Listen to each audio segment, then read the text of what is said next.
Hey friends, Thanksgiving is this week. Have you made your menu yet? Bought your groceries? Is your house a wreck? If you're feeling stressed out and overwhelmed already, say hello to my little friends. Thanksgiving Crockpot recipes. Today we're making 2 classic homestyle sides that belong on every table, plus a hearty casserole that combines sausage, stuffing, and green beans. Perfect as a main or side dish. And yes, even desserts happening in the crock pot. These recipes are all pretty much jump and go, hands-off dishes that free up your oven and make cooking Thanksgiving dinner a whole lot easier. Choose a few to round out your menu or make them all for a delicious, stress-free Thanksgiving feast.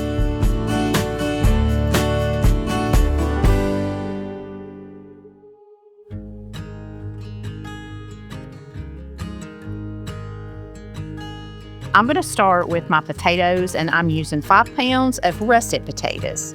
I'm starting with my potatoes today because number one, they take a little bit of prep. I need to get them all peeled. And the great thing about making these mashed potatoes in the crock pot is that the crock pot can hold them and keep them warm for a little bit. So if they get done early, I can just leave them in there, stir them ever so often, and they'll be fine. And here's just a little tip. You may already know this, but I like to peel potatoes or cucumbers or anything like that I'm doing.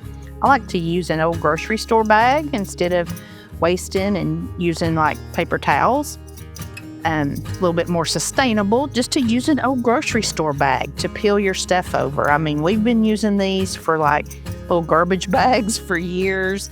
And I just think that is a handy little tip. As you're finishing your potatoes up here, you can just grab your little bag with all your peelings on it, throw it in the trash, and this is perfect timing because Patrick's over here taking the trash out right now. Easy peasy, lemon squeezy. Then we're going to cut our potatoes into about 1-inch cubes. You just want to try to keep them about the same size. And if I'm making a bunch of mashed potatoes, I really like to use russet.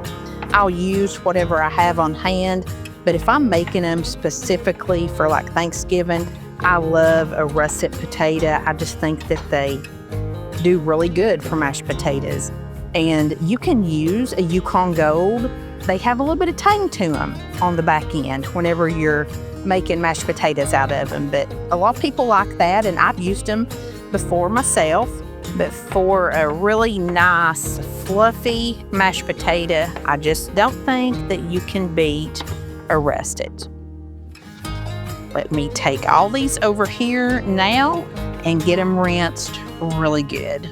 Sprayed my crock pot with just a little bit of some nonstick spray, and I'm going to put my clean potatoes down in here. And that is a lot of potatoes. And this is only a 4-quart crock pot, but it's real important that you use a 4-quart or 5-quart crock pot. If you just put a smaller amount of potatoes like this in a great big crock pot, they're liable to like get crusty around the edges, like really cook. So if you need to use like a larger 8-quart or 12-quart crock pot, you probably need to use more potatoes. I'm going to pour over 1 cup of chicken broth. I like to keep these broth bases on hand for chicken and beef broth. This one is actually a powder. Some of them are a paste that you keep in the fridge, but they're super great because they're concentrated. They don't take up a lot of space in your refrigerator or your pantry. You just add water to the base, and then you have the amount of broth that you need. I'm going to put the lid on here, and I'm going to cook it 3 to 4 hours on high. You don't want to cook these on low because the longer that potatoes sit out, they tend to discolor, and we don't want that to happen. So we're cooking them on high. We're going to give these a stir every hour while they're cooking. 3-hour check-in on the potatoes. I can really hear them bubbling down in here. You would be surprised at how much of this liquid has been absorbed down in here. Whoops, I lost one. These are getting really close to all of them being fork tender. I think I'll give this one maybe 30 more minutes and mash them up. Okie dokie, my taters are ready to smash. And what I love about this recipe is that chicken broth, like it has absorbed up in here. So I don't have to like pour the water off these. I've made some in the crock pot before, and that was scary when you've covered them with water and then you have to pour that off. So I'm gonna go ahead and I'm just gonna turn them over to warm. I'm gonna begin to give them just a little initial smash here. Going real easy. Now I'm gonna add in 4 tablespoons of butter, and I've had this sitting out here get a little bit on the warm counter, getting softened. And this is very important. I have a half a cup of milk, and I don't know if you can see like the film. I've scalded this. That literally just means I put it in the microwave for a couple minutes and I got it really hot. You can see it smoking and stuff too. Not boiling, but very hot. And I may not use this entire half a cup, but I'm gonna pour about half of it in to get started. And then I'm just gonna mash. Heating your milk like that or scalding your milk, that's just something that really does make mashed potatoes better. They just cream together so much better. I don't take the time to do that when I'm just making a little batch of them. But hey, for the holidays, we're pulling out all the stalks. Gonna season it up, maybe a teaspoon of salt, half a teaspoon of pepper. We'll taste it all again before we're done and season it more if we need to. But here's a really interesting ingredient. This is cream of tartar. I'm gonna put in about a teaspoon of this. You normally use this in baking, and it helps your baked goods rise up, get nice and fluffy. Also, like some dishes that have sugar in them, it'll keep like the sugar from crystallizing. But in this case, it is gonna make our mashed potatoes so fluffy.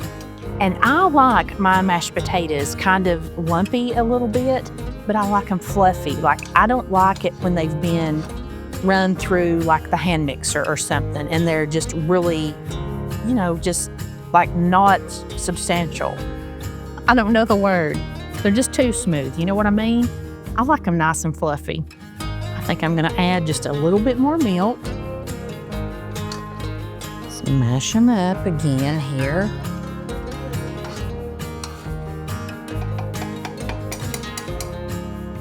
I had to get this out here where I could really get my muscle into it and get them mixed good. Oh, those look yummy. Let me get a spoon and give them a taste.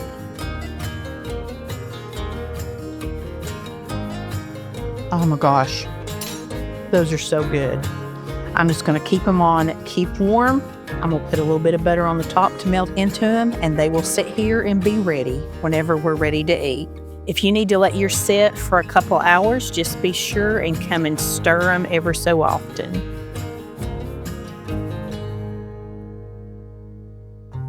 Now let's get some cream style corn going. I'm gonna give my crock just a little nonstick spray. I am using my 6-quart crock pot for this corn. And I dumped in an entire 32-ounce bag of frozen super sweet corn. This is whole kernel, and you can use canned corn here if you need to clean out your pantry. You just want to be sure and drain it really well first. Into that corn, I'm going to put about 1/3 cup of some heavy cream.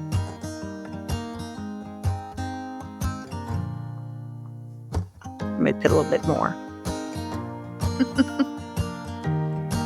I'm going to use 2 tablespoons of sugar, but you can really make this recipe neat here. You could use honey or even hot honey here to sweeten this up and give it a whole different flavor. A little bit more. I'm going to put in about a half a teaspoon of black pepper. Then I'm going to back it on down to maybe just a 1/4 teaspoon of salt. I'm gonna go ahead and just give this a little mix together. That cream hitting that frozen corn is gonna make it wanna stick together a little bit, but that's okay. Now I'm just gonna top it with 4 tablespoons of butter that I've cubed up really little. And I've got an entire 8-ounce block of cream cheese that I've chunked up and putting it over the top too. Just helps it, when you make it in smaller pieces, it'll melt down a little bit easier. And what is great about using your Crockpot for these recipes, number one, this is hands-off cooking. Basically, dump and go. This one, the mashed potatoes, and the next one that we're gonna make too. And on Thanksgiving and holidays, it just frees up your valuable oven and stovetop space. You could set these and forget them. Move on to the more labor-intensive recipes. And these recipes are going to feed a lot of people. So they're great if you have a big family, or if your big extended family gets together and does like a potluck like we do. Just going to lid it up. And I'm going to cook it on low for 4 hours. And this one, you need to stir it every hour just to start getting everything combined. Guys, I just noticed when I was looking at that footage, I look like Clark Griswold over here. Never fear. This is just a light that I use for filming. I'm not overloading my circuits. I mean, I think one of these could handle 2 crock pots. But when you're doing massive crockpot cooking, I try to spread the love a little bit. Here's my 2-hour check-in stir. I'm here for my 3-hour check-in now. It's really getting bubbly around the edges. I feel like when you stir it, it's feeling really silky and smooth. I do see a couple of little dark kernels. I'm sure that's coming from around the edge. So for the remaining hour of cooking time, I'm going to put this one over onto low. It's really, honestly, done. I truly use my crock pots more than any other small appliance in my kitchen, except for maybe that coffee pot. But seriously, they save me so much time and effort, whether I'm prepping chicken for recipes, cooking dinner, or if they're just helping out on a holiday like today. And I want to tell you about something else that's making my life a whole lot easier, and that's Good Chop. I've been ordering from them going on 2 years now to keep my freezer stocked with high-quality meat and seafood. And best of all, it's all delivered right to my door. Having what I need on hand is convenient, but Good Chop's also motivated me to try new foods that I was intimidated by, like crab legs and scallops. I always shied away from making those at home because I don't know how to choose them, but Good Chop takes all the guesswork out of it. Their menu offers 80 cuts that you can choose from to customize your box, from 100% grass-fed ribeyes to free-range chicken and wild-caught seafood. It's all flash frozen and vacuum sealed at peak freshness. And the prices start at just $3.32 per portion, so I don't have to waste my time hunting down sales on quality cuts. Plus, all of Good Chop's products are sourced exclusively from American farms and fisheries, supporting local farms and independent ranchers. Go to goodchop.com/YouTube and use code MommaMail130, or you can click the link in the caption below to get $130 off across your first 4 boxes. So if you're looking to make meal planning easy, convenient, maybe even try something new, Good Chop has a 100% money-back guarantee. You can try it out risk-free today and get $130 off across your first 4 boxes by going to goodchop.com/YouTube and using code MommaMail130. I know you're going to love them, and thank you so much, Good Chop, for sponsoring today's video and being a longtime supporter of the channel.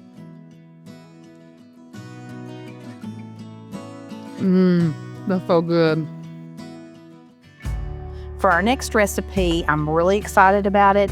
It's a green bean stuffing casserole, but it also has some sausage in it. So I'm thinking we're going to use this kind of as our main dish tonight. But the only prep work here is about a small onion, just a small one here that I'm dicing up. And I've got a little bit of celery over here. I just need about 3/4 of a cup of celery diced. Another thing that I'm really excited about making this recipe for is that I get to use my Ninja Food Possible crock pot.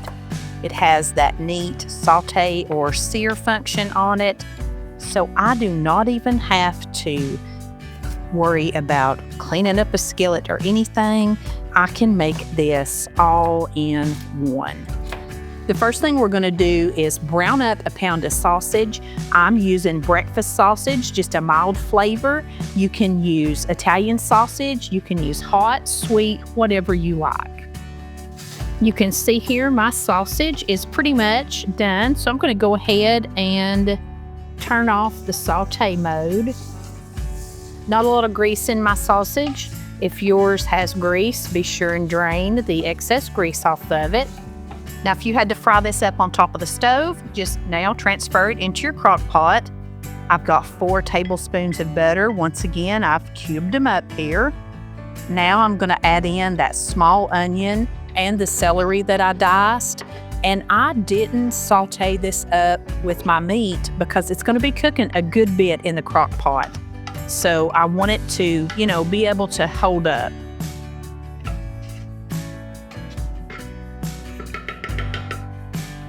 Then we're going to add in about 2 cups of green beans. I'm using a 12-ounce bag of frozen. You can definitely use fresh green beans. That's probably even better. If you use frozen, make sure you put them in here from frozen. Let's add in maybe 2 little teaspoons full of minced garlic. I'm going to use about a half a teaspoon of salt and a half a teaspoon of black pepper. For this recipe, I'm pouring in 2.5 cups of chicken broth here. Going to put in 1/3 cup of sour cream. And it wouldn't be Thanksgiving without our cream of chicken soup. Now, if you need or only have cream of mushroom, I'm sure it would go fine in here. Whoops.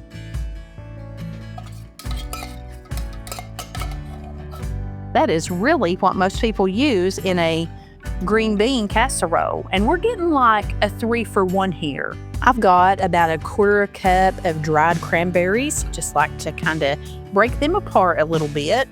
And I'm actually going to put a few more in. I really love what dried cranberries do in a stuffing dish. Speaking of the stuffing, I'm using a bag of the herb seasoned Pepperidge Farm. This is the stuffing that I use in my classic chicken casserole. I don't think you can beat it. This is actually a 12-ounce bag. And I'm just going to get all of this mixed together in my crock pot.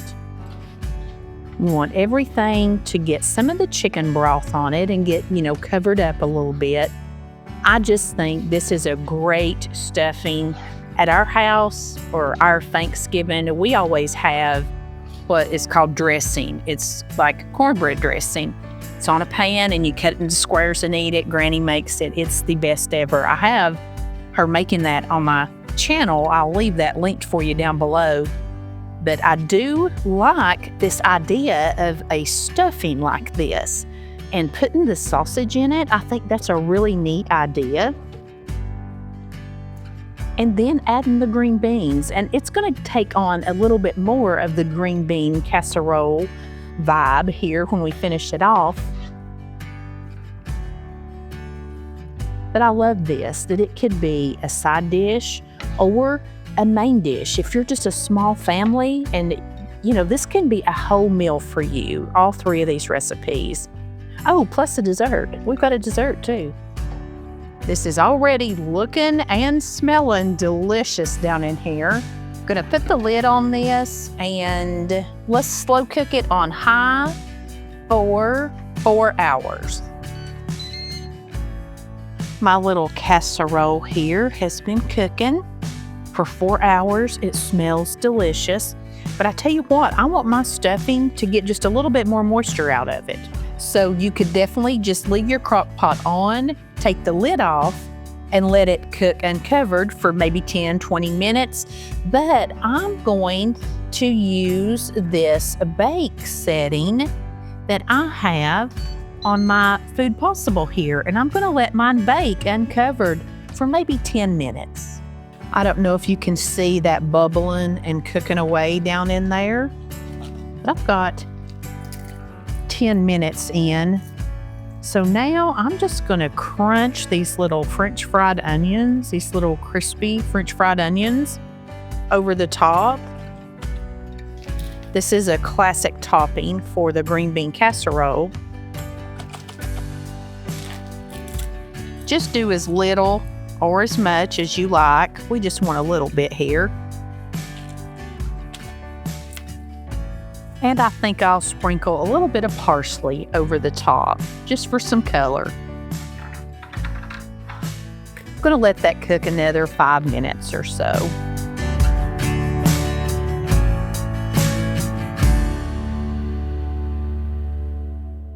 All right, this is a meal, buddy.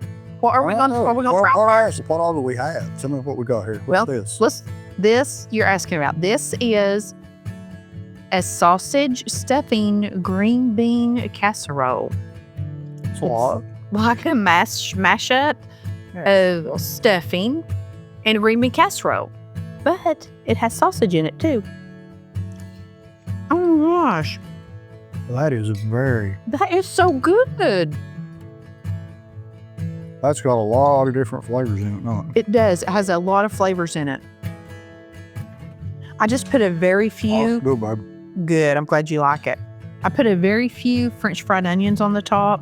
This one is hearty enough that it can be a side dish, but like tonight, we're eating it for our main. It's our main dish. It's got sausage in it. It's very good. I like it. Very good. What's the corn there? Was that street corn? No, this is not street corn. This is just good old-fashioned creamed corn. It's got cream cheese and cream, but you know what? I knew you would love it. I knew you would. I knew you would. But when I was making it, I was telling people that they could do like hot honey in place of the sugar and make it like a little bit hot and sweet. I'm gonna give a bite. It's very good. Oh my gosh. Mm-hmm. Oh, that's so good. You said street corn though, and I got to thinking you could put green chilies in this, jalapenos, like for for like not Thanksgiving, like in the summer or something. I make it jalapeno. And I left mine pretty kerneled, but you could take an immersion blender down in your crock pot and like make it even more cream style. That's good. I'm so glad you like that because I was kind of on the fence, if you would, with the green beans in it. The stuffing with the sausage, it makes it a little spicy. Yeah. Oh, I can't describe it. It's just good. You know, last year I made that Crockpot and green bean casserole. And you loved it. And I didn't think none of us would like it. Honestly, I didn't when I made it. Okay, now for the test of tests. You are the tater critic. Yeah. Try those mashed potatoes. I've been eating them with my corn. Oh, have you? Yeah. Try these potatoes on their own, unadulterated, without the corn. Just try them by yourself. Because I didn't put all the stuff I normally put in them. They're very good. Are they seasoned enough? They are. See, it's just a little bit different texture. Yeah, I made them in the crock pot with chicken broth. I think that put a lot of flavor into them. I put the cream of tartar to make them like fluffy and like hold up. So they're not super like creamed down. You know what I mean? They're fluffed. And I was worried those 5 pounds of potatoes, I wouldn't be able to get enough seasoning in them. But I think they're good. No, that's very good though. Well, we'll have plenty of them to make fried tater cakes, won't we? Everything is a thumbs up. Everything's thumbs up. Awesome. Today we're making a Crockpot recipe I'm excited to try. It's a crustless pumpkin pie. Into a medium-sized bowl, I'm going to put a 15-ounce can of pure pumpkin. This is not pumpkin pie filling. This is the real deal. Next, I'm going to put in a 12-ounce can of evaporated milk.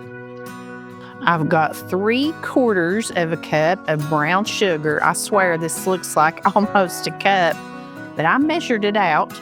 A 1/2 cup of flour. I'm using self-rising, so if you use plain flour, you'll have to put in some salt and baking powder.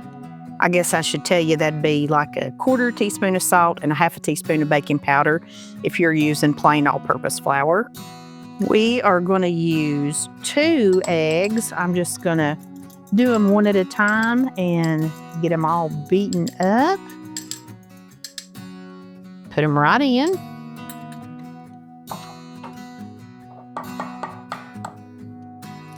Let's do number 2. I don't normally do mine one at a time, but you know what? I got like the first bad looking egg I've ever got the other day. So now I'm kind of breaking them apart separately, just, in case I get a bad one. Adding in 2 tablespoons of melted butter, and we're going to use 1 and 2 teaspoons of pumpkin pie spice. Now, real careful we're going to get all this mixed together, and it's kind of runny. Basically, just make it a pumpkin pie filling. Now, you might ask, why would you want a crustless pumpkin pie? Well, my mama would say that I just had to be difficult, and yes, Mama, I do. I just have to be difficult sometimes. Difficult or different, don't I? But honestly, I love a graham cracker pie crust. But unless it's like an apple pie where you have crust over the top of it too, pie crusts, they just don't do nothing for me. Kind of bland. They don't have a lot of taste. They get soggy. So I don't really need the crust. If I'm going to have the crust, I want it to be really crunchy. So we're going to do something kind of neat with that. Once you get most of your flour and all that off the sides and kind of mix down in here, we'll switch over to a whisk because you really want to break down that flour, and even my brown sugar got a little bit clumpy in here. You want to give this a good whisking. You want this thing to be just as smooth as glass. Now I'm going to prep my crock to my crock pot by spraying it with some nonstick spray. I'm going to spray it really well, and I'm using a 4-quart oval. You don't want to use anything bigger than probably a 5-quart because your pie will spread out and it'll be real thin. I think if you just had a round one, it would do really good for this too. And now I'm just going to pour this filling right into my crock. Then I'm going to put it right down inside of its cooker thingy here. Put the lid on it, and I'm going to bake mine on low for 2 to 4 hours. I'm going to come back every hour, and I'm going to take my crock up and rotate it. Just like when you're cooking in the oven and you have hot spots and you rotate your pies, we're going to do the same thing in our crock pot.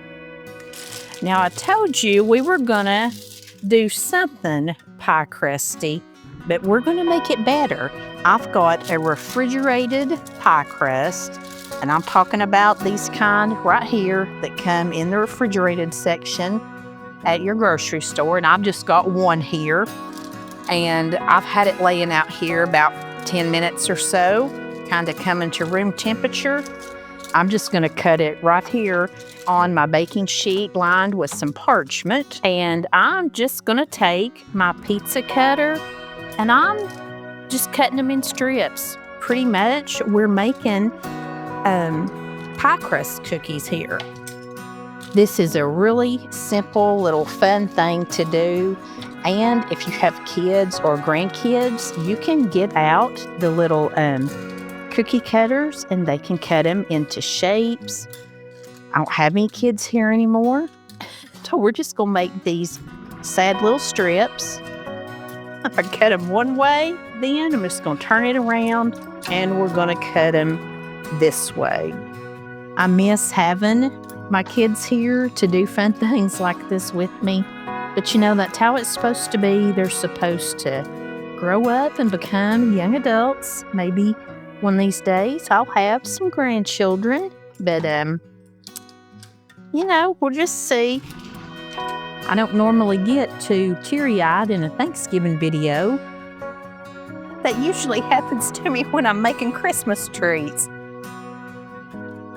But hey, it's all right. There's nothing wrong with thinking about those good old days. And, it's not tears of sadness. It's just, it's different as you get older.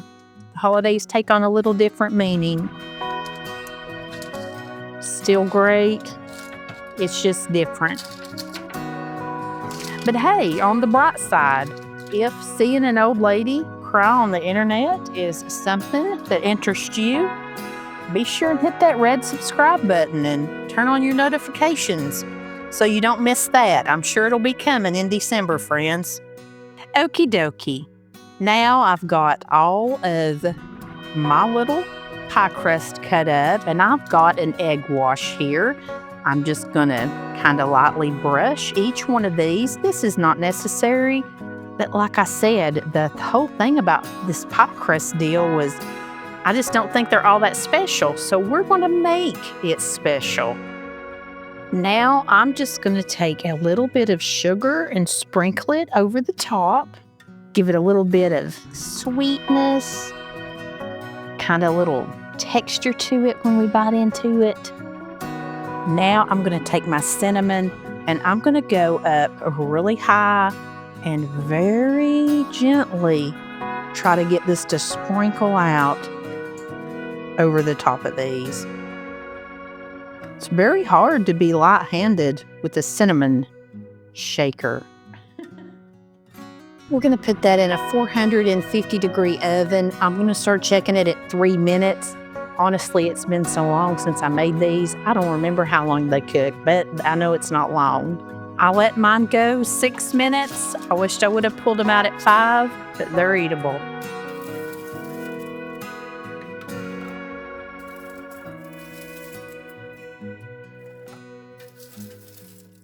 It has been 3 hours. Oh, it's looking so good. You can see around the edges, everything's looking done.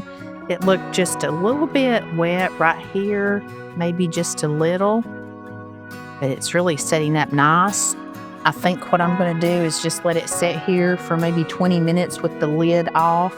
Anytime you want like the moisture to come out of a Crockpot dish, just take your lid off and let it sit here for a few minutes. Don't want to wait too long because we don't want to dry our pie out, but I think that will take that little bit of moisture right out of the center. I actually let it sit here about 30 minutes uncovered. Now I'm just going to sit it right over here. I'm going to let it cool completely. Okay, my little pie split just a little bit, but it has been in the refrigerator overnight. Let's see if I can slice a piece out over here. Try this little spatula. Oops. It's very firm. I lost where I cut it. There we go. I do think some of my spices did not get mixed in well. I think some of it kind of got hard. It's hard to get in here and get this piece out, this first piece. Oh, that held up really nice. I made it look a little bit more like a triangle. It's hard to make a triangle out of an oval. Gonna give it a little whipped cream. Gonna put a couple of my little pie crust pieces that I made in here. And I have to be completely honest with you, these don't taste as good as I remembered when we made them with the kids. We would put icing on them. Not hardly as crunchy as I liked. It really does make a pretty little presentation though. And most importantly, let's give her a taste.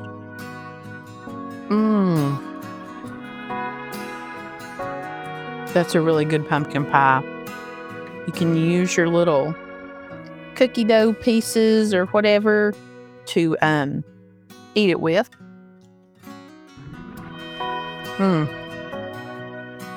But I'm telling you, so very delicious. I like it just like this. I just remembered I had these little graham cracker sticks. Now that is the thing to eat it with right there, like a pumpkin pie dip on a graham cracker stick.